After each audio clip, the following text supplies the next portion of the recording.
પ્રજા લાંબા સમયથી રાહ જોઈને બેઠી હતી કે મોંઘવારીમાંથી ક્યાંક રાહત મળે. બાળકોની ફી ભરવાની મુશ્કેલી છે, ગૃહિણીઓને ઘર ચલાવવાનું મુશ્કેલ છે. એમાં ગુજરાત સરકાર ક્યાંક રાહત આપે એવી લાંબા સમયથી રાહ જોતા હતા. પણ સરકારે રાહત આપવાના બદલે સ્માર્ટ મીટરના નામે લૂંટ ચલાવવાની શરૂઆત કરી છે. આજે ગુજરાતમાં જે સ્માર્ટ મીટર લગાવવાની શરૂઆત થઈ એનો આખા ગુજરાતમાં ઠેર ઠેર વિરોધ થઈ રહ્યો છે. એક બાજુ ઘર ચલાવવાનું મુશ્કેલ હોય, બાળકોની ફી ભરવાના પૈસા ના હોય, મોંઘવારીને કારણે હેરાન પરેશાન હોય, અને ઉપરથી સ્માર્ટ મીટરના નામે લૂંટ. ગુજરાતમાં સરકારની વિવિધ જે વીજ કંપનીઓ છે એના દ્વારા આવનારા સમયમાં 1.64 કરોડ સ્માર્ટ મીટર લગાવવાનું આયોજન છે. અને આ સ્માર્ટ મીટર માટેની જે ગાઈડલાઈન A to Z ના નામે સરકારે બહાર પાડી છે એમાં સ્પષ્ટ ઉલ્લેખ છે કે મિનિમમ 300 રૂપિયાનું બેલેન્સ રાખવું પડે. 1.64 કરોડ મીટર લગાવવાના એટલે એટલા પરિવારોને ઘેર મીટર લગાવવાના અને 300 રૂપિયાનું મિનિમમ બેલેન્સ એડવાન્સમાં રાખવાનું.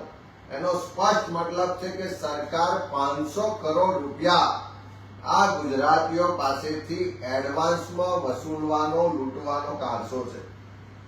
બીજા અનેક રાજ્યો છે જ્યાં વિપક્ષી સરકાર છે, ક્યાંક 100 યુનિટ ફ્રી છે, ક્યાંક 200 યુનિટ ફ્રી છે.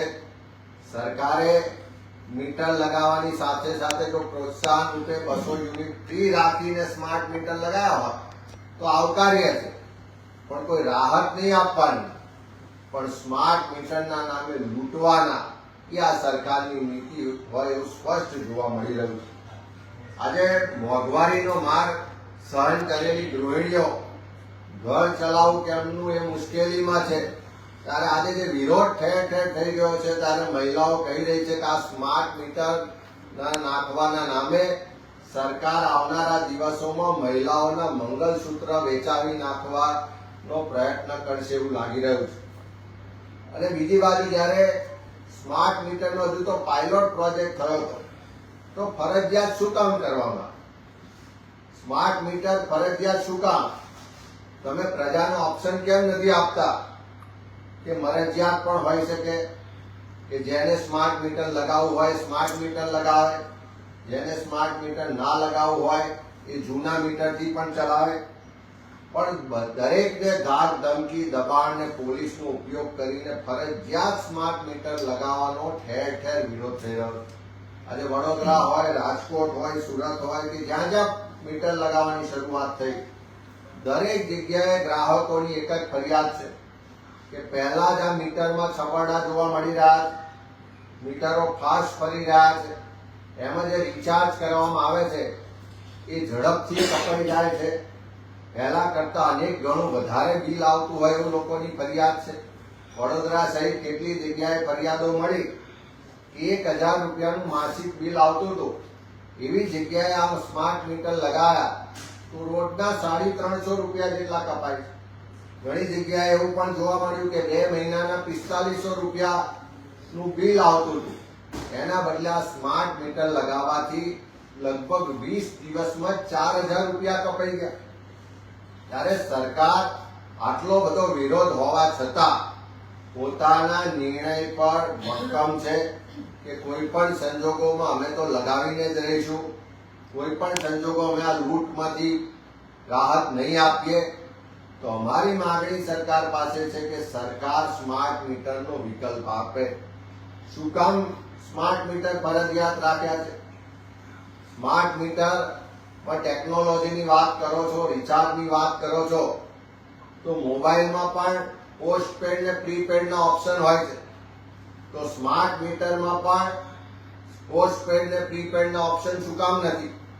સાથે સાથે આમાં રિચાર્જ કરાવવું પડે. જો રિચાર્જ પૂરું થઈ જાય તો અડધી રાત્રે પણ લાઇટો બંધ થઈ જાય. બાળકોને ભણવાનો સમય હોય, રસોઈનો સમય હોય, પણ તમારા મીટરમાં જો રિચાર્જ પૂરું થઈ ગયું તો તાત્કાલિક લાઇટ બંધ થઈ જાય. અને આ રિચાર્જ કરાવવું હોય તો તમારે સ્માર્ટફોન જોઈએ. ગરીબ અત્યારે સ્માર્ટફોન ક્યાંથી લાવે? જો સરકારને લૂંટવા માટે સ્માર્ટ મીટર લગાવવા હોય તો જોડે જોડે સરકારે ગરીબોને સ્માર્ટફોન પણ આપવા પડશે.